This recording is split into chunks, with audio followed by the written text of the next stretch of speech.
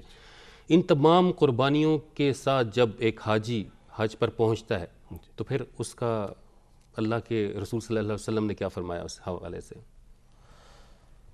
بسم اللہ الرحمن الرحیم، الحمدللہ وحدہ والصلاة والسلام علی من لا نبی بعدہ۔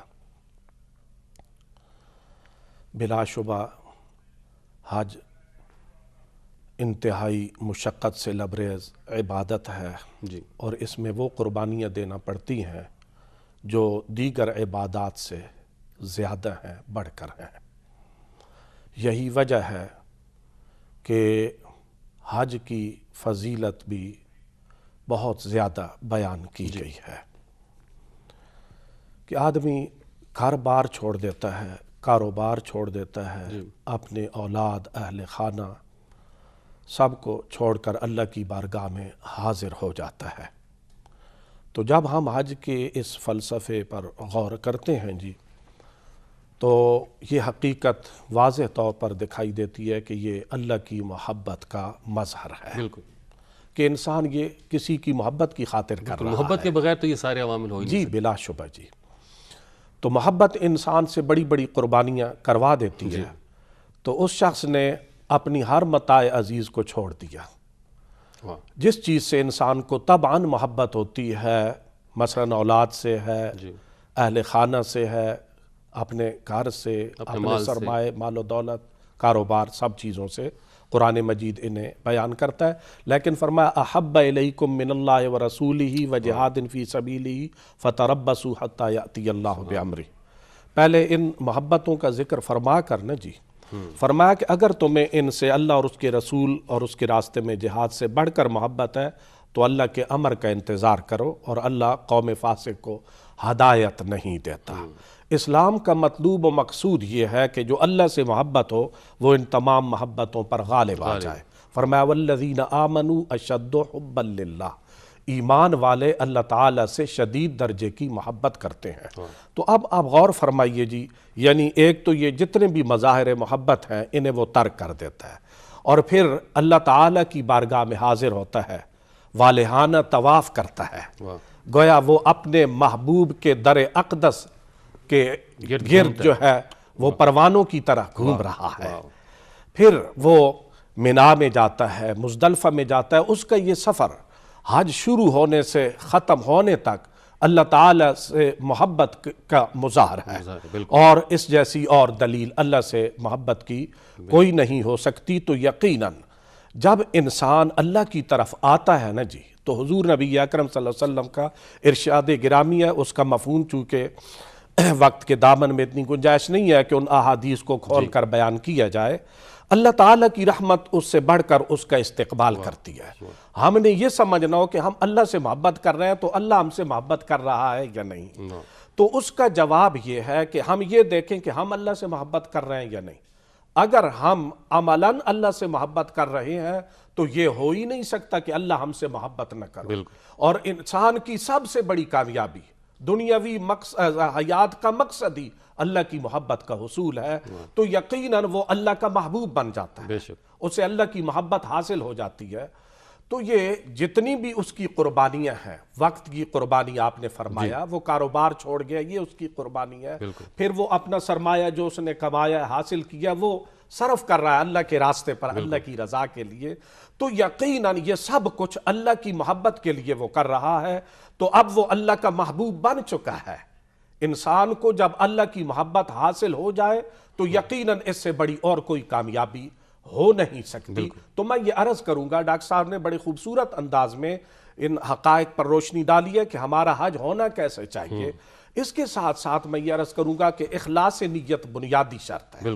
اب دیکھیے جی، اتنی بڑی مشقت، وقت کی قربانی، دولت کی قربانی، اور پھر جو عملاً حج کرتا ہے اسے یہ حقیقت اس وقت پتہ چل جاتی ہے کہ اس سے بڑھ کر اور مشقت بھری عبادت نہیں ہے۔ تو جب اتنی مشقتوں سے لبریز عبادت وہ بجا لا رہا ہے تو اسے چاہیے کہ اپنی نیت کو پہلے درست کر لے۔ اب دیکھیے جی، اس کا یہ مقصد نہیں کہ مجھے پھر جو ہے وہ لوگ حاجی کہیں گے، معاشرے میں میرا سٹیٹس بڑھ جائے گا. بالکل. تو اس طرح کی یہ جو ہے یہ بڑے جو ہے پست قسم کی یہ فوائد ہیں. بہت اچھی اسے بات کی. چاہیے کہ وہ اپنے مطمع نظر کو ملحوظ رکھے، اللہ کی محبت تلاش کرے، اور حج کے دوران بھی ایسا کوئی عمل نہ کرے جس سے حج کی روح جو ہے متاثر ہوتی ہو. فلا رفث ولا فسوق ولا جدال فی الحج، تاکہ اس کے اثرات، برکات اور ثمرات حاصل کیے جا سکیں. غلام نور حسین صاحب بہت اچھی بات کی کہ اللہ کی محبت اصل میں مقصد ہوتا ہے، اور پھر جس کو اللہ کی محبت ملے ڈاکٹر صاحب اس کو پھر اللہ کی رضا تو ضرور ملتی ہے. اس پر مزید بات کریں گے آپ سے. ایک چھوٹی سی بریک لیتے ہیں اور بریک کے بعد آپ کی خدمت میں دوبارہ حاضر ہوتے ہیں. لبيك اللهم لبيك لبيك لا شريك لك لبيك إن الحمد والنعمة لك والملك لا شريك لك لبيك اللهم لبيك لبيك لا شريك لك لبيك إن الحمد والنعمة لك والملك لا شريك لك لبيك اللهم لبيك لبيك لا شريك لك.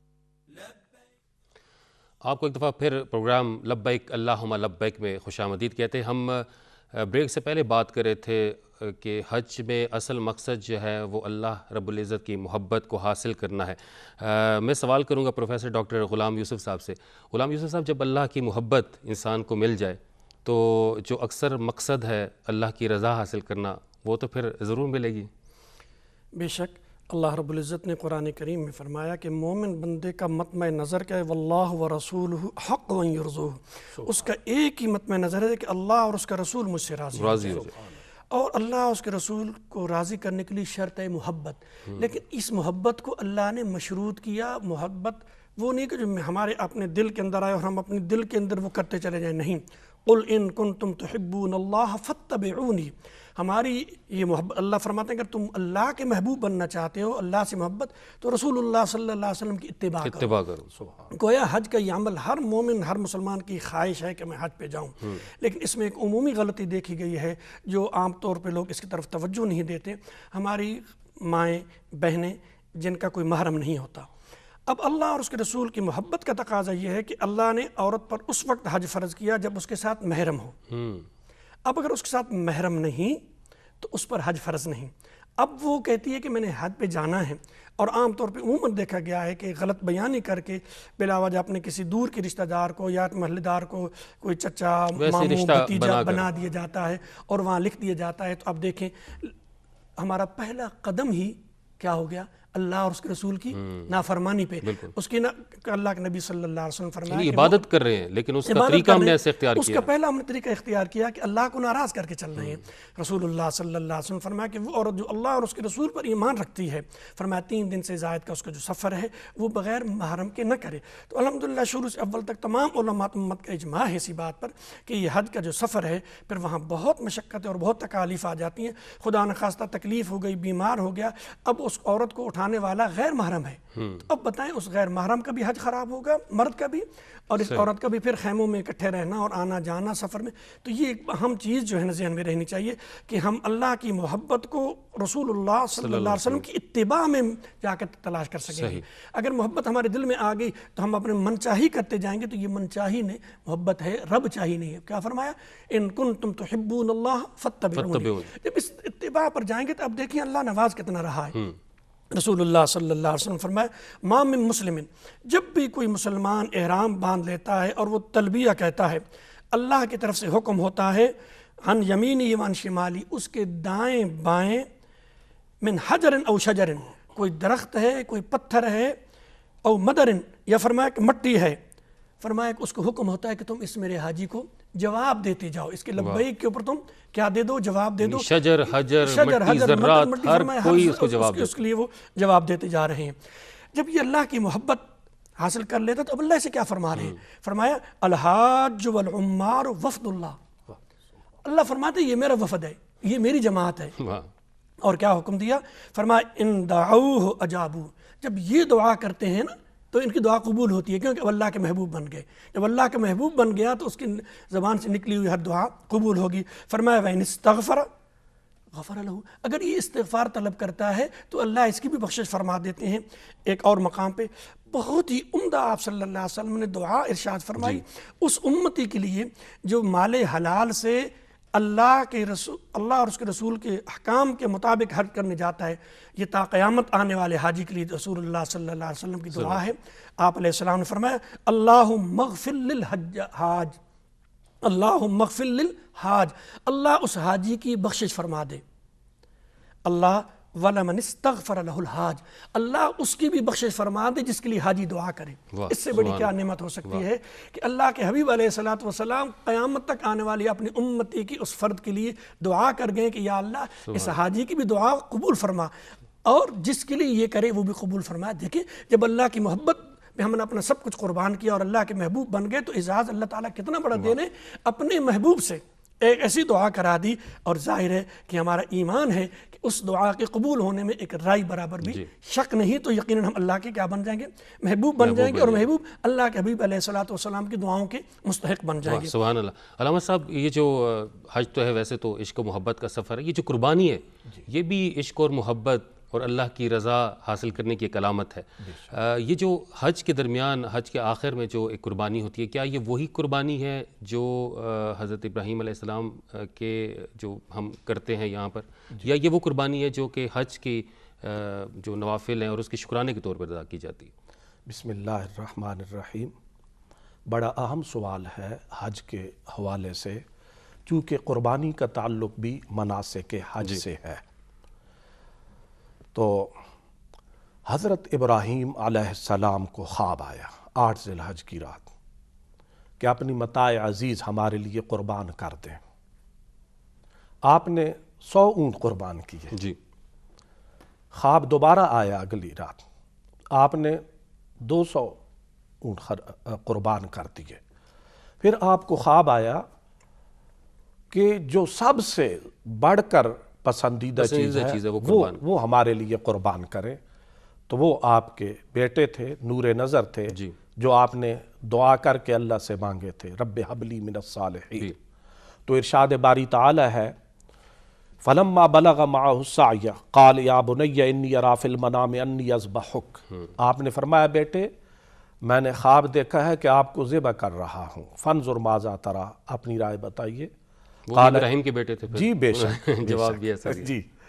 تو انہوں نے جواب دیا اے میرے باپ یا ابت افعل ما تؤمر، وہ کیجئے جس کا آپ کو حکم دیا گیا ہے. دیکھیے وہ خواب ہے لیکن وہی ہے، اللہ کے نبیوں کا خواب بھی وہی ہوتا ہے کہ جو آپ کو اللہ نے حکم دیا ہے، جو حکم دیا گیا اس پہ عمل کیجئے. تو ارشاد فرمایا پھر ستجدنی انشاءاللہ من الصابرین، اللہ نے چاہا تو آپ مجھے صابرین میں پائیں گے. فلما اسلما وتلہ للجبین، ان دونوں نے سر خم کر دیا اور باپ نے بیٹے کو پیشانی کے بل لٹا دیا. تو اللہ رب العزت نے ارشاد فرمایا کہ قد صدقت الرؤیا، آپ نے اپنا خواب سچ کر دکھایا ہے. تو یہ حضرت ابراہیم علیہ السلام نے قربانی دی، اور انہی دنوں میں جب حجاج قربانی دیتے ہیں تو بلا شبہ یہ حضرت ابراہیم کی قربانی ہے. اور حضور نبی اکرم صلی اللہ علیہ وسلم کا یہ ارشاد گرامی اگرچہ دیگر جو قربانیاں ہوتی ہیں ان کے لیے بھی، لیکن اس قربانی کے لیے بھی ہمارے لیے رہنمائی کا باعث ہے کہ سنت ابیکم ابراہیم، کہ آپ کے والد ابراہیم کی سنت. بے شک. تو بات محترم یہ ہے کہ اللہ نے ہم سے 2 قربانیاں مانگی ہیں. ان اللہ اشتری من المؤمنین انفسهم واموالهم بان لهم الجنہ.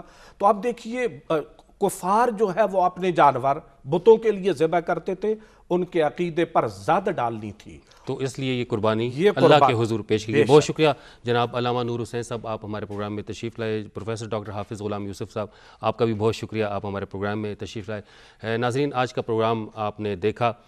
آج ہم نے بات کی فلسفہ حج اور قربانی. آپ نے سنا بھی ہمارے علماء کرام سے کہ فلسفہ حج اصل میں پیار اور محبت اور عشق اور اللہ کی رضا حاصل کرنے کا نام ہے. بس آپ اپنے ان دنوں کو اللہ کی رضا حاصل کرنے میں گزاریے. جس کو اللہ کی رضا مل گئی